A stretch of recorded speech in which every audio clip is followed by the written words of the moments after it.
दोस्तों, ज्येष्ठ महीने की शुरुआत साल 2026 में 2 मई से हो रही है। 2 मई से लेकर के 29 जून तक पूरे 2 महीने का ज्येष्ठ का महीना इस बार माना जाएगा। एक तो पूरा जो हम सभी ज्येष्ठ महीना 1 महीने के रूप में जानते हैं, और दूसरा पुरुषोत्तम मास लग जाएगा, जिसके कारण से ज्येष्ठ का महीना 2 महीने का हो जाता है। ज्येष्ठ के महीने में भगवान श्री हरि विष्णु की उपासना की जाती है। गर्मी बहुत अधिक होने के कारण सूर्य की किरणें इतनी तेज होती हैं कि इसमें नवतपा भी लगता है। पृथ्वी में जल का जो स्तर होता है वो नीचे चला जाता है।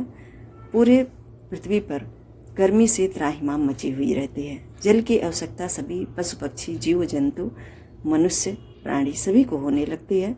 अधिक से अधिक भगवान विष्णु की उपासना आध्यात्मिक उन्नति का दिन जाना जाता है।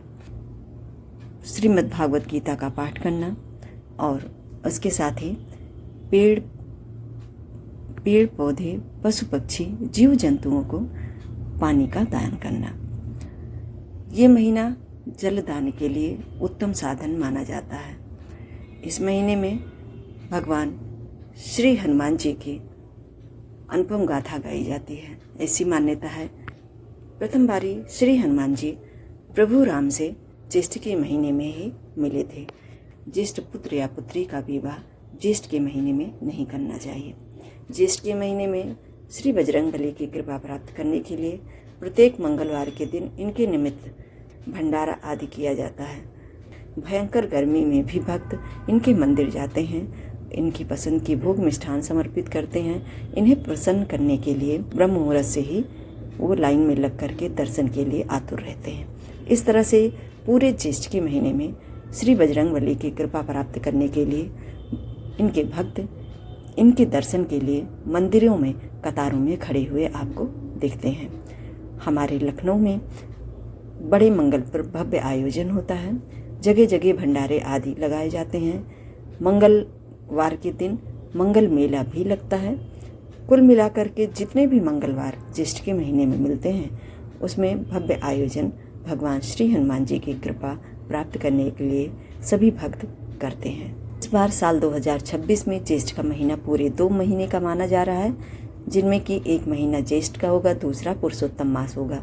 इन दोनों मंथ को मिलाकर के टोटल 8 मंगलवार पड़ रहे हैं। आध्यात्मिक ऊर्जा का केंद्र माना जाता है पुरुषोत्तम मास।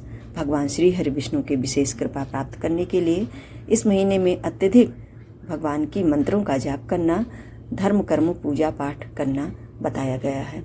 ज्येष्ठ के महीने में नारद जयंती, ज्येष्ठ पूर्णिमा, वट सावित्री का व्रत अनुष्ठान किया जाता है। अधिक से अधिक इस महीने में दान पुण्य करना चाहिए। श्रीमद् भागवत गीता का पाठ जरूर से करना चाहिए। कुल मिलाकर के ज्येष्ठ का महीना हमारे हिंदू धर्म में बेहद पावन और पवित्र दिन माना जाता है धर्म कर्म पूजा पाठ करने के लिए। मुहूर्त में उठ करके स्नान करें। सबसे पहले सूर्य नारायण भगवान को अर्घ्य जरूर दें। उसके बाद अपने पूजा मंदिर में आकर के भगवान श्री हरि विष्णु, माता लक्ष्मी की उपासना करें। ऋतु के अनुसार जो भी फल फूल आदि हों, भाव निवेद करते हुए प्रतिदिन समर्पित करके श्रीमद् भागवत गीता का पाठ करना, लक्ष्मी नारायण मंत्रों का जाप करना। इसके साथ ही ओम नमो भगवते वासुदेवाय नमः इस मंत्र का जाप करना चाहिए। किसी की चुगली, निंदा, बुराई या वैमनस्यता, आपस में कपट आदि इस तरह की भावना का त्याग करके भगवान श्री हरि की उपासना करनी चाहिए। किसी भी वृक्ष की सेवा करने का संकल्प लें। जैसे पीपल के वृक्ष को हमारे हिंदू धर्म में देवतुल्य वृक्ष माना जाता है। भगवान श्री कृष्ण गीता जी में कहते हैं कि वृक्षों में मैं पीपल हूँ, इसीलिए पीपल के वृक्ष में प्रतिदिन इस महीने में जल समर्पित किया जाता है। पीपल सींचने का पुण्य फल हमारे हिंदू धर्म में बहुत ही अधिक माना गया है। इससे हमें पितरों की भी प्रसन्नता प्राप्त होती है। 17 मई से पुरुषोत्तम मास की शुरुआत हो रही है, जो कि 15 जून को जाके समाप्त होगा।